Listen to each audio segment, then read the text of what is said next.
नमस्कार, times of Swaraj में आप सबों का स्वागत है और मैं हूं संतोष सिंह।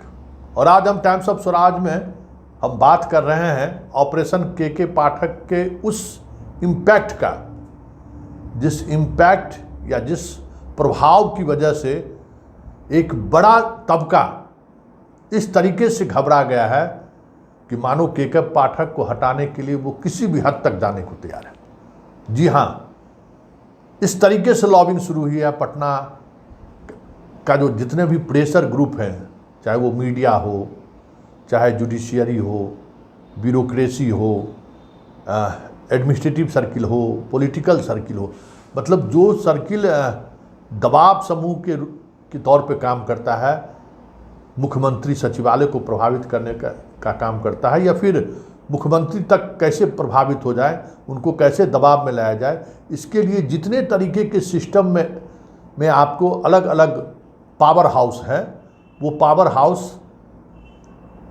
पाठक के खिलाफ पूरी तौर पर लग गया है। आज हम इसी की चर्चा करने वाले हैं।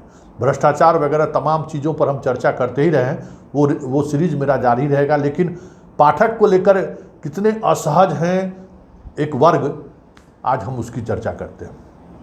देखिए, 2010 में बिहार में घटना घटी थी। कोचिंग संचालकों के और छात्र के बीच विवाद हुआ था, पुलिस फायरिंग हुई थी, कई छात्रों की मौत हुई थी। और उसी दौरान बिहार सरकार ने कोचिंग बिल एक्ट लाया था। लेकिन वो 2010 में लाया हुआ एक्ट 2023 तक कानून नहीं बन पाया, क्योंकि कोई एक्ट तभी लागू होगा जब उसका नियमावली बन जाएगा। नियमावली नहीं बना, वो एक्ट लागू नहीं हुआ। स्वाभाविक तौर पे एक्ट तो बन गया, लेकिन नियमावली ना बने, इसके लिए जो कोचिंग माफिया है, इस प्रदेश के कोचिंग माफिया है, जो कह सकते हैं कि इस प्रदेश में हजारों करोड़ का वो एक इंडस्ट्री है, बड़ा फलता फूलता इंडस्ट्री है। और हालांकि उस इंडस्ट्री के रिजल्ट पर अगर आप चर्चा करेंगे तो हमें लगता है कि जितनी बड़ी राशि बिहार के अभिभावक यहाँ के कोचिंग संस्थान में खर्च करते हैं, उसकी तुलना में रिजल्ट सिफर, मतलब जीरो आप कह सकते हैं। कि बिहार के कोचिंग संस्थानों में पढ़ने वाले आईआईटी, मेडिकल, इंजीनियरिंग की अन्य परीक्षाएं, फिर आपको बात करिए जो बिहार में बीपीएससी की परीक्षा हो रही है, जो कर्मचारी चयन आयोग के द्वारा जो परीक्षाएं हो रही है, दरोगा बहाली की जो परीक्षाएं हो रही है, उस वहाँ तक के रिजल्ट पर भी अगर आप नज़र डालिएगा तो बिहार के कोचिंग संस्थानों का रिजल्ट 10 से 20% पर आकर सिमट जाता है। लेकिन आमदनी आप समझते ही हैं कितना बड़ा सेक्टर है आमदनी का, एक से एक तरीका है लुभाने का। हालांकि ऐसा नहीं है कि बिहार से बाहर कोचिंग में बहुत सारी चीज़ें बेहतर है, लेकिन बिहार के कोचिंग संस्थानों के साथ ये हम कह सकते हैं कि जिस रेशियो में वो पैसा कमाता है, या जिस रेशियो में उनके यहाँ छात्र पहुँचते हैं, उस तरीके का न टीचर का सेटअप उनके पास है, ना उस तरीके का मैनेजमेंट है, ना ही एक जो होता है कोचिंग के सहारे छात्रों को बिल्डअप करने का वो तकनीक है। चाहे वो खान हो, उसका एक अपना अलग धंधा है। जो भी हो, जो भी आप कोचिंग संस्थान है, उसको आप गौर करेंगे तो ये चीज़ें देखने को मिलेगी। अब आते हैं पॉइंट पर, हुआ क्या। नियमावली बन गई। नियमावली के लिए लॉ डिपार्टमेंट गया, लॉ डिपार्टमेंट ने भी उस नियमावली को स्वीकृति दे दिया है। मामला अब कैबिनेट में आना है, जल्द वो कैबिनेट में भी आएगी। तो जितने लेयर थे नियमावली बनने के दौरान, जो प्रेशर ग्रुप रोक सकता था, पूरी ताकत लगाया उन्होंने। लेकिन वहाँ से उस हेडल को पार करते हुए मामला पहुँच गया लॉ डिपार्टमेंट के पास। लॉ डिपार्टमेंट में भी जो ताकत लगानी थी, कोचिंग वाले स्वाभाविक तौर पर, देखिए कोचिंग में पढ़ने वाले सभी वर्ग के बच्चे होते हैं, उसमें आईएएस आईपीएस ब्यूरोक्रेसी के साथ साथ आपको नेताओं का भी बाल बच्चा पढ़ता है। और कोचिंग का जो पढ़ाने वाला जो मैनेजमेंट है, ऐसे प्रभावशाली बच्चों से कुछ ज़्यादा करीबी रिश्ते रखते हैं। और गार्जियन को भी ये लोभ होता है कि अच्छा हमारे बच्चों पर विशेष ध्यान देगा तो कहीं इंजीनियर डॉक्टर बन जाए, आईएएस आईपीएस बन जाए। तो ये एक लोभ उनके अंदर भी रहता है। लेकिन इस सब के बावजूद भी तमाम प्रेशर ग्रुप, मीडिया में भी इस तरीके की खबर चलानी शुरू हुई कि के पाठक का तुगलकी फरमान, सोशल मीडिया में कुछ जो पटना में लीडिंग मीडिया हाउस हैं उनको विज्ञापन पर विज्ञापन दिया गया कि के पाठक को इमेज को थोड़ा डेंट करिए, इमेज को थोड़ा प्रभावित करिए, सब कुछ चला, लेकिन वो रोक नहीं पाए। चीज़ें अब यहाँ तक पहुँच गई हैं, कब कैबिनेट तक चीज़ें पहुँच गई हैं, और ऐसे में अब के पाठक एक नए तरीके से कोचिंग संस्थानों की घेराबंदी शुरू कर दी है। उस नियमावली के अनुसार सरकारी स्कूल के समयावधि में आप कोचिंग नहीं चला सकते हैं, ये तो उन्होंने निर्णय ले लिया और इस निर्णय को 100% अब लागू भी करना है। रजिस्ट्रेशन की भी प्रक्रिया उन्होंने कर दी है।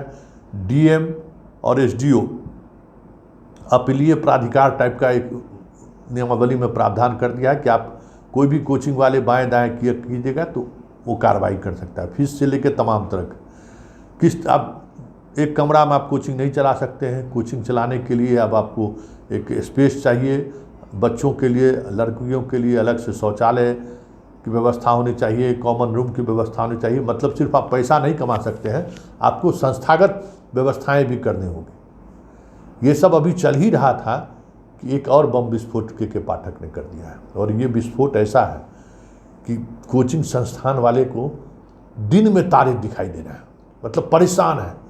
कितने लोगों को फ़ोन कॉल हम रिसीव किए हैं कि अरे संतोष जी क्या हो रहा है, क्या होगा, हम लोग कोचिंग बंद करके चले जाएं दूसरे राज्य में, हैं? सब चीज़ तो भाग ही गया, कोचिंग वाले सबको भी भगा देगा ये लोग क्या, हैं? कुछ यहाँ बचा है? अब भाई उनको कौन कहे कि भाई जिस तरीके से कह रहा है उस तरीके से आपको चलाने में क्या दिक्कत है? कोई कुछ संकट हो तो बताइए। रंगदारी तब आपको देना नहीं पड़ रहा है, तो जो काम है वो काम कीजिएगा ना भाई, बच्चों को पढ़ाइएगा ना। क्या नियम बना दिया है कि आपके यहाँ कितने बच्चे हैं, आप किस चीज़ का कोचिंग कराते हैं। इंजीनियरिंग मेडिकल का कोचिंग कराते हैं तो आपके यहाँ शिक्षक किस स्टैंडर्ड का है, कहाँ क्या उनका बैकग्राउंड है, साथ ही बच्चों का पारिवारिक स्थिति क्या है, कौन से स्कूल में वो पढ़ता है, सारा डिटेल्स। मतलब अब एक एक बच्चे का हिसाब किताब आपको शिक्षा विभाग के दफ्तर में जमा करना है। जो भी बच्चे आपके यहाँ पढ़ने आएंगे उनका पूरा, और हर प्रखंड शिक्षा पदाधिकारी से लेके डीपीओ तक के दफ्तर में एक कंप्यूटर के साथ उस पूरे डाटा को फीड किया जाएगा कि कितने बच्चे कोचिंग संस्थान में पढ़ रहे हैं और किस कंपटीशन का वो तैयारी कर रहे हैं। इसको लेकर एक पूरा नेटवर्किंग की कोशिश पाठक के द्वारा शुरू हुई है, और उसी नेटवर्किंग को लेकर पाठक की तरफ से एक नई चिट्ठी जारी हुई है तमाम कोचिंग संस्थानों को। इस चिट्ठी से बौखलाहट भी स्वाभाविक है कि भाई आप कहते हैं कि हम इंजीनियरिंग कॉलेज के इंजीनियरिंग परीक्षा की तैयारी करा रहे हैं, और आपके पास फिजिक्स पढ़ाने वाला टीचर जो है उस तरीके का, उस स्टैंडर्ड का नहीं है। मैथ पढ़ाने का टीचर उस स्टैंडर्ड का नहीं है, बस नाम पर काम चला रहे हैं। एक कोई शिक्षक है, 5 वो शिक्षक रखे हुए हैं जिनको फिजिक्स लिखने भी ठीक से नहीं आ रहा है, मैथ लिखने भी ठीक से नहीं आ रहा है, केमिस्ट्री बायोलॉजी का रामे राम है। तो ऐसे जितने संस्थान हैं उसको समझिए कि माइक्रो लेवल पर ऑपरेशन की शुरुआत के पाठक ने कर दिया है। एकदम लग रहा है कोचिंग वाला सब विस्फोट कर जाएगा।